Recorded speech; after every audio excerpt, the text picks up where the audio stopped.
بسم اللہ الرحمن الرحیم. ناظرین، ہٹ سٹوری کے ساتھ میں ہوں شمشاد مانگٹ.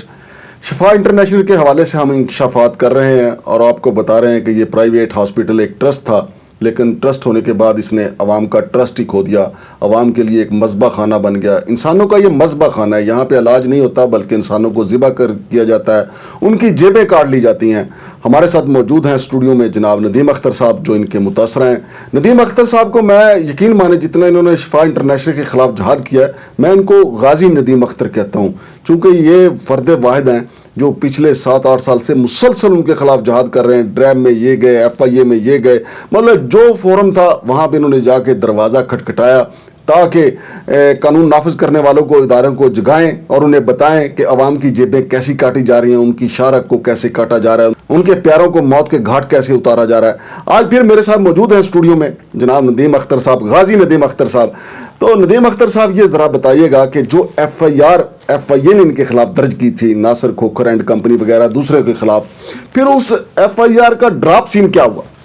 سر بسم اللہ الرحمن الرحیم. سب سے پہلے تو میں شکریہ ادا کرتا ہوں جو میرے بہن بھائی مجھے میرے محسن کے ساتھ دیکھ رہے ہیں. اور مانگڑ صاحب وہ ہستی ہیں کہ 2011-12 سے ان کا ٹرائل جو جب سے شروع ہوا ہے، انہوں نے بے لوس سب کچھ کیا ہے. اور خدا کی قسم میں نے رب کو جان دینی ہے، اگر ڈاکٹر ناصر کو دینی ہوتی تو میں جھوٹ بھی بول دیتا، یا منظور قاضی کو یا شفا کو دینی ہوتی. ان کا جرم یہ ہے کہ یہ بکے نہیں. دوسری چیز یہ، میں ایف آئی آر کا جناب نے پوچھا ہے ابھی، میں ان کا بتا دیتا ہوں. ایف آئی آر جب میں نے اس کا ڈاکٹر ناصر کھوکھر کا بوگس سرٹیفکیٹ جو تھا، جو شفا مینجمنٹ کی بوگس ڈاکومنٹ پیش کرنے سے اور ex registrar P M D C کی ملی بھگت سے اور شفا کی ملی بھگت سے وہ بوگس ڈاکومنٹ، فالس ڈاکومنٹ کے اوپر اس کا ایک سرٹیفکیٹ بنایا گیا، جس میں شفا کالج آف گیسٹرنٹرولوجی، جو کہ پاکستان میں یہ کالج اس نام کا ایگزسٹ ہی نہیں. ندیم اختر صاحب، یہ بات درست ہے. میں کہہ رہا ہوں جب ایف آئی آر ہو گئی، ایف آئی آر کے بعد تو ملزم گرفتار کیے جاتے ہیں. ایف آئی اے نے ایف آئی آر درج کر لی، پھر کیا ہوا؟ ایف آئی اے نے ایف آئی آر ضرور درج کی. اس ٹائم کے اوپر ایک آنیسٹ جو تھے وہ آئی او بھی تھے، افضل نیازی صاحب. بعد میں ان کی ٹرانسفر ہو گئی تھی. انہوں نے میرا انٹرم چلان بھی بہت میرٹ کے اوپر دیا. جو میری ایف آئی آر ہوئی تھی اس میں اس ٹائم کے ڈی جی محمد املیش صاحب تھے. انہوں نے آئی او کو بہت وہاں پر ڈانٹا کہ اس کی ایف آئی آر بنتی ہے یا نہیں بنتی. انہوں نے کہا جی بنتی. انہوں نے کہا کہ آپ اس کی ایف آئی آر کیوں نہیں دے رہے. ایف آئی آر میری ہوئی. ایف آئی آر ہونے کے بعد صرف ایک اکیوز گرفتار ہوا. اس کا نام کیا تھا جو گرفتار ہوا؟ Ex registrar P M D C doctor Ahmed Nadeem Akbar, جو کہ ملٹیپل کیسز میں 25 ایف آئی آروں کی کاپیاں تو میرے پاس ہیں. نان کوالیفائڈ ڈاکٹروں کو اس نے رجسٹرڈ کیا، مطلب عادی مجرم ہے. اور باقی کتنے اس ایف آئی آر میں ان کے علاوہ اور کتنے ملزمان تھے؟ اس میں ملٹیپل ملزم ہیں، جن میں آپ کے ان کے نام بھی بتا دیتا ہوں.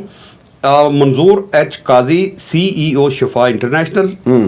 ڈاکٹر ناصر کھوکھر سوری، وہ میں بھول گیا، کام کرتوتے جو ایسی ہیں. تو ڈاکٹر احمد ندیم اکبر ایکس رجسٹرار، اسسٹنٹ رجسٹرار محمد بشیر، جو کہ جس کو 7 کے 8 سال کی سزا بھی ہوئی انہی کاموں میں، یہ 2 نمبر ڈگریاں اور یہ چوری ووری بوگس بنانے میں. اور doctor vice president P M D C professor doctor Abid Farooqui, جو کہ 5,000 روپے فیس لیتے ہیں پیشنٹ سے. یہ جی ایڈ مرکز میں بیٹھتے ہیں. وہ اسی طرف رہے. مجھے صرف یہ ایف آئی آر کے بتائیں ملزمان کا کیا ہوا؟ ایف آئی آر کے ملزمان کا جی یہ ہوا، شروع میں جو میں تو وہ جو آئی او تھے بعد میں لاسٹ میں جن کے پاس یہ انکوائری ٹرانسفر ہوئی، اس سے پہلے جو آئی او تھے ان کا نام تھا جائر نصرانی صاحب. بہت اچھے تھے، وہ کرسچن تھے. اللہ تعالیٰ ان کو عزت دے، زندگی دے. اور افضل نیازی صاحب کو. اس کے بعد جب میرا کیس گیا ہے ندیم اختر اوان، جو کہ اس ٹائم انسپیکٹر تھا اور ابھی وہ اے ڈی ہے، اس نے کیا کیا، شفا میں ڈی ڈی نے اور ڈائریکٹر ایف آئی اے، انہوں نے اپنے کینسر اور ہیپاٹائٹس کے پیشنٹ بھیجنے شروع کر دیے. ایف آئی اے نے ڈائریکٹر نے اور ڈی ڈی، اس کا نام میں بھول گیا، عفانی چلو جو بھی تھا، انہوں نے اپنا علاج معالجہ شروع. وہ مجھے پتا چلا، میں نے ڈی جی صاحب کو کمپلین کی. بشیر میمن صاحب نے مجھے بلایا وہاں پر اور انہوں نے مجھے میری پوری بات سنی. انہوں نے کال کی اور ڈائریکٹر کو بلایا تو میں نے ان کو کلیئرلی کہا کہ جناب میں آپ کو صرف یہ عرض کرنا چاہتا ہوں, مجھے 2 منٹ ذرا سنیں. تو بشیر میمن صاحب نے کہا کہ آپ کو پورا حق ہے, میں آپ کی ایک گھنٹہ بات سنوں گا. انہوں نے کہا آپ بولے. میں نے بولا جناب یہ مافیا کس طرح سے اسٹیبلشمنٹ کو یہ ان کو خریدتا ہے. میں نے بولا یہ ڈائریکٹر صاحب بیٹھے, میں ان کے پاس انصاف لینے کے لیے گیا ہوں, یہ مجھے وہاں پر دبکے مارتے رہے کہ یہ منظور قاضی کا نام اس میں کیسے آ گیا. پھر منظور قاضی اس کا رشتہ دار ہے, وہ ملزم ہے ایک. تو پھر کیا ہوا آگے, کیا ہوا پھر آگے؟ یہ ہوا جی, سارے میں نے ان کو پروف دے دیے کہ ان کے مریض وہاں پر جو ہیں وہ ایڈمٹ ہیں, یہ فری علاج کروا رہے ہیں, اور میری ایف آئی آر کا کچھ نہیں ہو رہا ہے. انہوں نے وہ مارک کر کے سیدھا مجھے کہا کہ 4th فلور کے اوپر واجد ضیاء صاحب بیٹھے, آپ ان کے پاس لے جائیں, وہ مجھے اس کی رپورٹ پیش کریں گے. اس کے بعد ندیم اختر اوان نے 3 سال مسلسل کنٹینیو ایف آئی اے کے ریکارڈ چیک کر لے, رجسٹر پہ جہاں انٹری ہوتی ہے اور آدمی بعد میں اندر جاتا ہے, کنٹینیو 3 سال میں اس کے پاس جاتا رہوں, میں آج کرتا ہوں, میں آج بیزی ہوں, میں یہ کرتا ہوں. چلان بھی اس نے غلط دیا, پہلے چلان ٹھیک دیا. جب شفا کو پتا چلا کہ اس چلان میں ہم بری طرح سے پھنس جائیں گے, منظور قاضی وغیرہ, اس کمینے نے یہ کیا کہ اس نے پیسہ کھا کے چلان جو تھا بالکل ایسا دے دیا اس نے کہ جس میں ملزم بآسانی جو ہے اس دروازے سے جائے اور دوسرے سے نکل جائے. ندیم اختر اوان نے, ندیم اختر اوان صاحب ویسے عوانوں کو یہ زیب نہیں دیتا. ایوانوں کی داستان جو ہے عوانوں کی وہ بڑی لمبی ہے. یہ اولاد علی کا ہونے کا دعویٰ ہے آپ لوگوں کا. اب آپ نے اپنے نام کے ساتھ عوان لگایا تو اس کا بھرم بھی رکھیں. اچھا پھر کیا ہوا پھر جی جب میں نے ان کے خلاف کمپلین کی ہے, اس نے مجھ سے معافی مانگی ہے, کہا کہ میں آپ کا چلان میرٹ کے اوپر دوں گا, میری ٹرانسفر ہوگی ہے, لیکن میں آپ میرے سامنے چلان بنایا اس نے, سارے ڈاکومنٹ جو لگے تھے پہلے چلان کے ساتھ وہ لگا کے سارے رکھے, اپنے اسسٹنٹ تیمور کو بولا کہ یہ چیزیں نکال کے, اور سارا کچھ میرے سامنے بنایا. بولا تھوڑا سا رہ گیا, باقی میں گھر جا کے اس کو کمپلیٹ کر کے تو میں رکھتا جاؤں. مطلب اس نے ہیرا پھیری کی. پھر مجھے یہ بتائیں کہ ایف آئی اے سے ریکارڈ کیسے چوری ہوا؟ ریکارڈ اس میں جی چوری, اس میں نے ڈاکٹر شفا مینجمنٹ نے جو پیشنٹ ہسٹری فائل ہوتی ہے, جو میجر چیز میں آپ کو بتانا چاہتا ہوں, جب ڈاکٹر ناصر کھوکھر کی کرمنل نیگلیجنس سے مجھے برین ایٹروفی ہوئی, اس ٹائم میں ڈاکٹر آفتاب اوان صاحب کے پاس گیا. وہ جب پیشنٹ کی ہسٹری لیتے ہیں تو اس میں ڈاکٹر نے چینجز کی ہوئی ہے, ٹیمپرنگ اینڈ فورجری. اچھا, اس میں لکھا ہوا ہے جی, ڈاکٹر نے بولا کہ آپ, ڈاکٹر آفتاب اوان صاحب نے, کہ آپ سگریٹ اسموکنگ کرتے؟ میں نے بولا جی میں 5 سے 6 سگریٹ پیتا ہوں.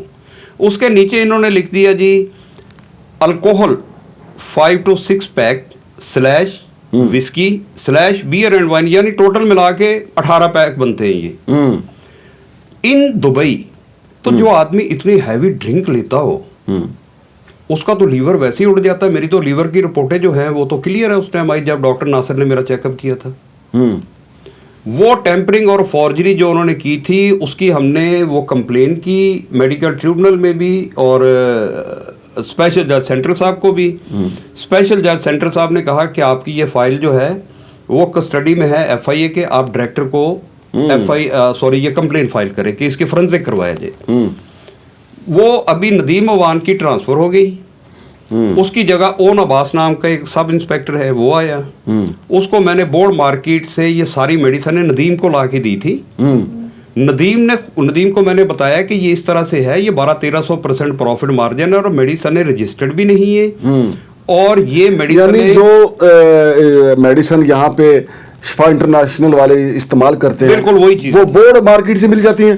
یعنی جو شفا تیار کرواتا تھا ان کا نام فرض کر لیں کہ ندیم ہے, جو بورڈ مارکیٹ میں مل رہی ہے سالٹ وہی ہے, اس کا نام سمجھ لیں کہ اوان ہے.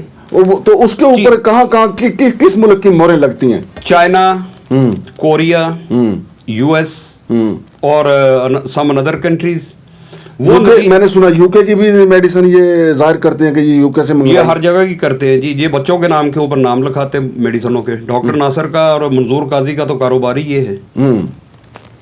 اچھا, ایف آئی آر ابھی آپ کی سٹینڈ کر رہی ہے؟ ایف آئی آر میری سٹینڈ کر رہی ہے. سپریم کورٹ جسٹس کیانی صاحب نے اس کو یہ کوائشمنٹ کے لیے گئے تھے, انہوں نے خارج کر دی تھی. انہوں نے کہا اس میں اوفینس آ گیا ہے, اس کے 3 پارٹ بنتے ہیں, نیگلیجنس, سپوریس ڈرگ اور ڈاکٹر کی بوگس کوالیفیکیشن.